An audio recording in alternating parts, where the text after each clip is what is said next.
अज्ञात मतलब इंसिडेंसेस से हमें बार बार मन की जो ये विचलता है इसको समझाने का लोग प्रयास करते हैं।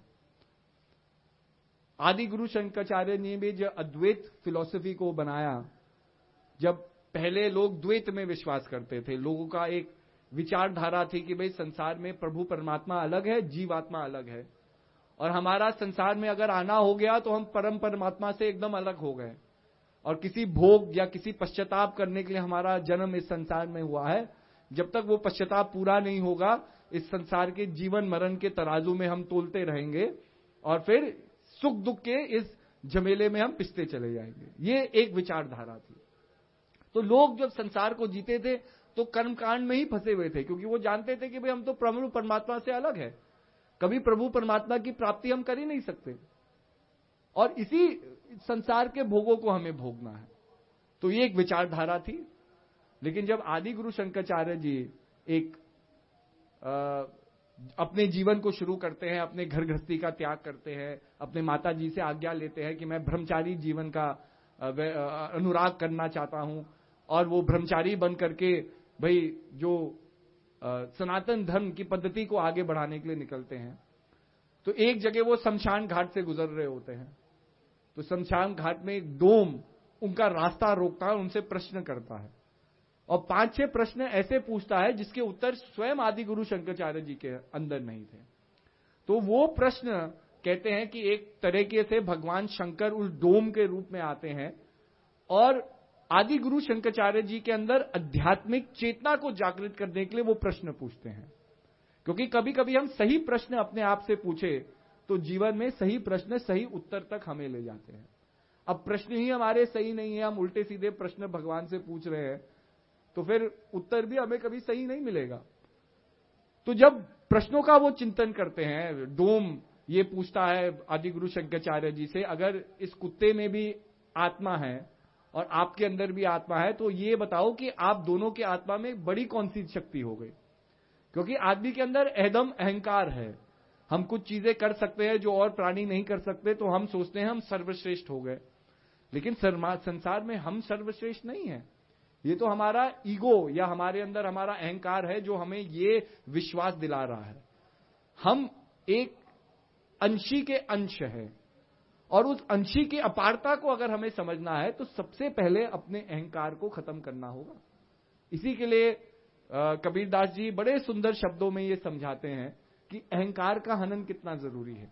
तो क्या कहते हैं, जब मैं था तो हरि नहीं, जब हरि थे मैं नाही, प्रेम की गली इतनी साकरी उसमें दो न समाए।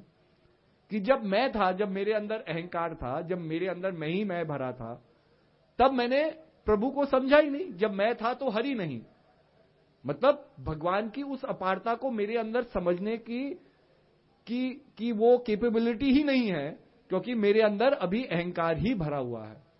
और जब हरि थे मैं नहीं, जब हरि को मैंने समझा तो कैसे समझा, जब मैंने अपने आप को खत्म किया, अपने अहंकार को खत्म किया। तो जब मैं था तो हरि नहीं, जब हरि थे मैं नहीं, प्रेम की गली इतनी साकरी उसमें दो न समाए।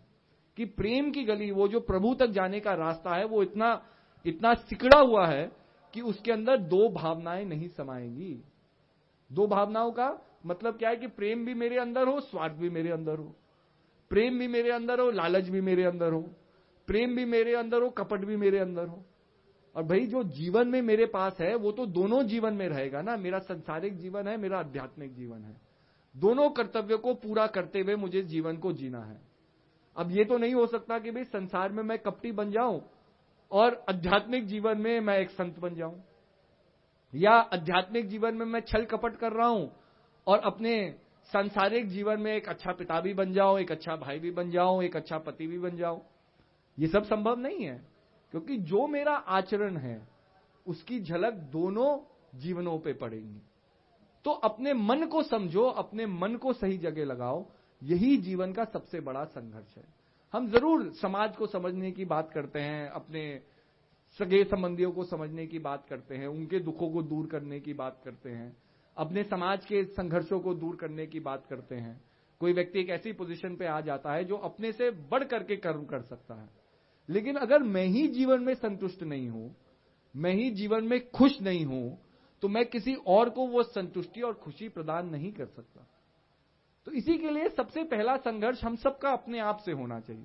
लेकिन हम संघर्ष संसार से करने लगते हैं, हम संघर्ष लोगों से करने लगते हैं, क्योंकि हम सोचते हैं कि भाई बाहरी जीवन अगर अच्छा हो जाए तो मेरा अंदरूनी जीवन भी अच्छा हो जाएगा। लेकिन यहां ये फॉर्मूला उल्टा है। अगर मेरा अंदरूनी जीवन मजबूत है तो बाहरी जो खींचातानी है वो मुझे कभी सता नहीं सकती। और जो लोग संसार में सब कुछ होने के बाद भी असंतुष्ट जीवन को जी रहे हैं, उनका मन इतना मजबूत नहीं है, क्योंकि बाहर की खींचातानी उन्हें सता रही है। आज स्टॉक मार्केट थोड़ा ऊपर नीचे गया, आधे से ज्यादा लोगों के मतलब महत्वाकांक्षाएं बदलने लगती है, जीवन बदलने लगता है। किसी का कुछ हो गया, किसी का कुछ हो गया, कुछ घोषणाएं हो गई, कुछ हो गया। मतलब अगर हम देखें हर पल हम कितना इंगेज्ड है समाज से, और कितने लोग ऐसे हैं कि जीवन में, उनके जीवन में भगवान ने उन्हें कितने कष्ट दे दिए, या जीवन ने उन्हें कितना एक अंधकार से भी ले गए, लेकिन उनका जीवन टस से नस नहीं होता। जो उनका आचरण, जो उनका स्वभाव, जो उनकी चेतना है, वो वैसे की वैसी रहती है। तो उन्हें भी तो जीवन में कुछ पाया, और वो क्या पाया, ये प्रश्न हमें करना है। भगवान बुद्ध ने भी अपने आप से एक ही प्रश्न किया, जब लोगों ने उन्हें ये बताया कि भाई एक दिन हम सबको संसार को छोड़ करके जाना है। मंत्री क्या कहता है, उनका सारथी क्या कहता है कि भाई आप राजा हो तो क्या है, आप राजकुमार हो तो क्या है, मैं भी एक दिन संसार को छोड़ करके जाऊंगा, आप भी एक दिन संसार को छोड़ करके जाएंगे। आपको कोई प्रिविलेज नहीं मिलने वाली क्योंकि आप राजा के बेटे हैं या आप राजकुमार है कि आप आज जन्मे रहेंगे। तो ये सब बातें सुन के, जीवन की परिवर्तनताशील देख करके भगवान बुद्ध केवल एक प्रश्न अपने आप से पूछते हैं, जो उनके जीवन की आध्यात्मिक क्रांति की शुरुआत करता है। और वो प्रश्न यही था कि अगर मुझे एक दिन इस संसार को छोड़ करके जाना ही है तो मेरा इस संसार में आना क्यों हुआ है।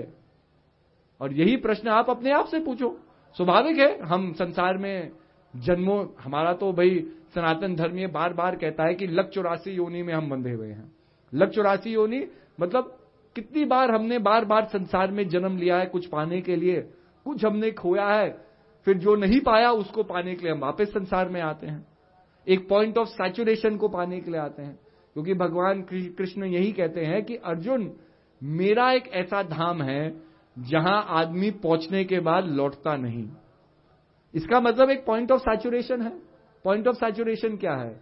आप एक ग्लास लीजिए, उसमें नमक या चीनी घोलना शुरू कीजिए, एक समय तक चीनी घुलती रहेगी, नमक घुलता रहेगा। फिर विज्ञान क्या कहेगा, एक पॉइंट ऑफ सैचुरेशन आएगा कि पानी की जो कैपेबिलिटी है किसी चीज को डिसॉल्व करने की, वो समाप्त हो जाएगी। जब वो समाप्त हो जाएगी तो जितनी भी और चीनी आप डालें, वो चीनी घुलेगी नहीं, वो नमक नहीं घुलेगा, उसको वैसा का वैसा आप देख सकेंगे ग्लास में। ऐसे ही आपका जीवन है, आपका जीवन भी कैपेबल है बहुत चीजों को एक्सपीरियंस करने का। हम भी एक वेसल है, हम ग्रहण कर रहे हैं, लेकिन ग्रहण तब तक है जब तक भोग की कामना और भोग की एक विलासा हमारे जीवन में है। मुझे और चीज चाहिए, और चीज चाहिए, और चीज चाहिए, तो मेरे जीवन को जीने की कामना बढ़ती चली जाती है। अगर जीवन की कामना बढ़ती चली जा रही है तो मैं ही अपने आप को लक 84 योनि में बांध रहा हूं। लेकिन अगर मेरे अंदर पॉइंट ऑफ सैचुरेशन आए कि भोगों को भोगते हुए मैं संतुष्ट हो जाऊं कि मुझे और संसार का भोग नहीं करना है, तो अपने आप एक पॉइंट ऑफ सैचुरेशन आएगा, अपने आप एक पॉइंट ऑफ फोकस आएगा कि अब मुझे संसार को नहीं जीना, इन भोगों को नहीं करना। तब आदमी का जो दृष्टांत है, जो आदमी का फोकस है, वो धीरे धीरे ब्रह्म की ओर बढ़ता है। आदमी एक रास्ता खोजता है कि वापस इस लक 84 योनि में ना हो, इस सुख दुख के, इस यश अपयश के, हानि लाभ के, जीवन मरण के चक्रव्यूह से मैं छुटकारा पाऊं। तो जब पॉइंट ऑफ सैचुरेशन आपके अंदर आएगा, अपने आप मोक्ष की कामना करेंगे। लेकिन पॉइंट ऑफ सैचुरेशन किसके जीवन में है? जैसे मैं कह रहा हूं, आज एक आदमी 60 साल पे ही कामना कर रहा है कि मेरा वापस घर गृहस्थी जीवन शुरू हो, तो भोग की कामना कहां समाप्त हुई? आदमी के तो अंदर कामनाएं चलती चली जा रही है। और इन्हीं कामनाओं पे रोक लगाना, अपने मन पे संयम पाना है। तो इसी के लिए जब तक भजन सुमिरन हम नहीं करते हैं, और भजन सुमिरन किस चीज का करना है? दत्तात्रेय महाराज अपने शिष्य परशुराम जी को क्या समझाते हैं? हम 3 अवस्थाओं के अधीन अपने जीवन को जीते हैं। 3 अवस्थाएं क्या है? जागृत अवस्था, जो आप अभी अनुभव कर रहे हैं। इसके बाद आप रात हो जाएगी, खाना खाएंगे भंडारे में, मुझे लगता है दिन में आम रस भी आपको बहुत मिला पीने को। अब हैवी चीज आदमी खाता है तो नींद भी आती है। अब नींद आएगी तो हम सो जाएंगे तो ये जागृत अवस्था जो हमारी है, जिसमें हमारा एक नाम है, एक पहचान है, हम बड़े व्यापारी है, कोई सेठ है, कोई डायमंड मर्चेंट है, कोई इंजीनियर है, कोई लॉयर है, कोई राजनेता है और कोई साधारण आदमी है, ये सबको नींद आएगी तो वो सो जाएंगे और अपनी इस पहचान को भूल जाएंगे।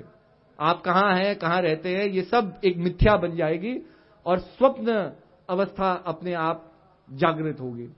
स्वप्न अवस्था में आप सुपरमैन बन सकते हैं, आप राजा बन सकते हैं, आप दुनिया के सबसे धनवान सेठ बन सकते हैं। आप सोए तो नौसारी में, लेकिन अमेरिका के सपने देख रहे हैं, अमेरिका घूम रहे हैं। तो ये एक नई जगत की शुरुआत आपके स्वप्न लोक में होती है, स्वप्न जीवन में होती है। तो एक जागृत अवस्था है जिसके आप अधीन है, एक स्वप्न अवस्था है और एक सुषुप्त अवस्था है कि कभी कभी हमें इतनी गहरी नींद आ जाती है या आंख ऐसे लग जाती है कि हमें यह भी एहसास नहीं है कि हम जीवित है, क्योंकि सपना देखना तो कॉन्शियसनेस का एक प्रतीक है ना। अगर मैं ये कहूं मैंने सपना देखा तो मैंने तो उस चीज का अनुभव किया, चाहे जागृत अवस्था में नहीं। लेकिन अगर मैं सपना भी नहीं देखा और एकदम मैं गहरी नींद में चला गया तो उस गहरी नींद में तो मुझे यह अनुभव भी नहीं है मैं किसी चीज का अनुभव कर रहा हूं।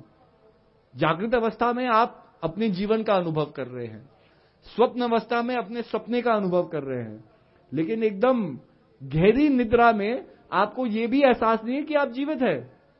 मतलब टोटल एनाइलेशन ऑफ सेंसेस हो जाता है, मतलब किसी भी चित्त वृत्ति में कोई भी स्पंदन आपके अंदर हो रहा नहीं है। आपको यह भी एहसास नहीं है कि मैं सांस ले रहा हूं, मतलब इतनी डीप स्लीप में आप चले जाते हैं। तो इन तीन अवस्थाओं से आप अपने जीवन को जी रहे हैं। और दत्तात्रेय महाराज परशुराम जी से पूछते हैं कि ये बताओ इन तीनों अवस्थाओं में सत्य क्या है। अब सत्य की परिभाषा क्या है कि सत्य वो चीज है जो अपरिवर्तित है, जिसके अंदर कोई परिवर्तन नहीं होता। हम कहते हैं एकम सत्यम विप्रा बहुता वदंती, सत्य एक है, उसकी परिभाषा में द्वैत नहीं आता। सत्य एक है, उसको समझाने के लिए अलग अलग शब्दों का प्रयास किया जाता है। विप्रा बहुता वदंती समझाने के लिए, लेकिन सत्य की परिभाषा शब्दों के अनुकूल नहीं है। तो अब शब्द क्या है, वो सत्य क्या है? तो सत्य अगर अपरिवर्तित है और हमारी तीनों अवस्थाओं में परिवर्तन है तो हमारी तीनों अवस्थाएं असत्य है। सबसे पहले आपकी ये जागृत अवस्था असत्य है, ये मिथ्या है क्योंकि टेम्परेरी है। आपकी स्वप्न अवस्था भी टेम्परेरी है और आपकी ग्रहण निद्रा भी टेम्परेरी है। तब दत्तात्रेय महाराज समझाते हैं कि एक चौथी अवस्था है, a state of pure consciousness, जिसको कहा तुरिया, वो अनुभव का विषय है। जब धीरे धीरे आप अपने अंदर उस शक्ति को जागृत करें जो अपरिवर्तित है, उसके अंदर फोकस करें। अब तीनों अवस्थाओं में अपरिवर्तित चीज एक ही है। आप जागृत अवस्था में हैं, आप सपना देख रहे हैं, या आप सुषुप्त अवस्था में हैं, एक ही चीज की क्रिया निरंतर हो रही है, वो है श्वासों का आना जाना। आप तीनों अवस्थाओं में कहीं आंख आपका उपयोग हो रहा है, कहीं सेंसेस का उपयोग हो रहा है, लेकिन जैसे ही अवस्था बदलती है कुछ उपयोग समाप्त हो जाते हैं। आप खुली आंखों से स्वप्न तो नहीं देख सकते और आप बंद आंखों से इस जागृत अवस्था का अनुभव नहीं कर सकते। तो जहां सेंसेस भी चेंज हो रही है, आपकी इंद्रियां भी चेंज हो रही है, आपकी इंद्रियां भी सत्य नहीं है। तो सत्य केवल एक चीज है, श्वासों का आना जाना, और ये तीनों अवस्थाओं में अटूट है, ये अटूट बंधन है। और अगर इस बंधन में कोई टूट हो तो आपका जीवन ही समाप्त है। तो इसी के लिए स्वामी ब्रह्मानंद जी ने कहा कि निरंजन माला घट में फिरे दिन रात, ऊपर आवत नीचे जावत श्वास श्वास चल जात, और संसारी नर समझे नहीं वृथा उमर बिहात, निरंजन माला घट में फिरे दिन रात। तो ये निरंजन माला के महत्व को तो समझो, यही महान पुरुष आपको समझाना चाहते हैं। Thanks for watching Adhyatmasar channel. और अधिक भक्तिमय वीडियो देखने के लिए कृपया चैनल को सब्सक्राइब करें, लाइक करें और कमेंट करें।